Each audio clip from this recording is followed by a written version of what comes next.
আসসালামু আলাইকুম বন্ধুরা, আবার আরেকটি ভিডিও নিয়ে আসলাম আপনাদের মাঝে। এটা আমরা কিছুদিন আগে উপরে কয়টা চারা দিয়েছিলাম। এখানে 18টা চারা আছে। এই 18টা চারা এখন মাচায় উঠে গিয়েছে।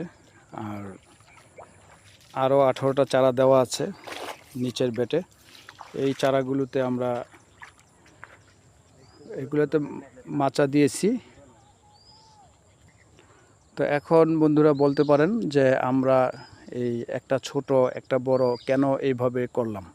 তো এটার কারণ হচ্ছে এই বড় যেগুলো সেগুলো আগে হারভেস্ট হবে, আর ছোট যেগুলো সেগুলো বড়গুলার শেষ পর্যায়ে ছোটোগুলার শুরু হয়ে যাবে। ছোটোগুলার লাউ হারভেস্টে শুরু হয়ে যাবে। কারণ হচ্ছে কি সব একসাথে করতে গেলে আমাদের বিরাট এক চাপ পড়ে যায় আর একটা রিস্ক হয়ে যায়। বাজার ওঠানামা করে, আর একসাথে বাজারে প্রচুর পরিমাণ লাউ হারভেস্ট করে পৌঁছানো অনেক ঝামেলা।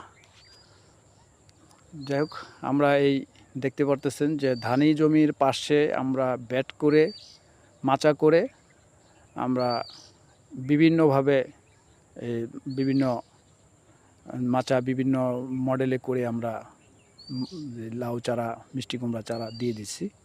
তো বন্ধুরা, আপনাদেরও এরকম ইচ্ছা থাকলে করবেন, দেখবেন মনের একটা আনন্দ লাগবে আর কিছু আপনাদের ইনকামের একটা জায়গা তৈরি হয়ে গেল। যাই হোক, ধন্যবাদ।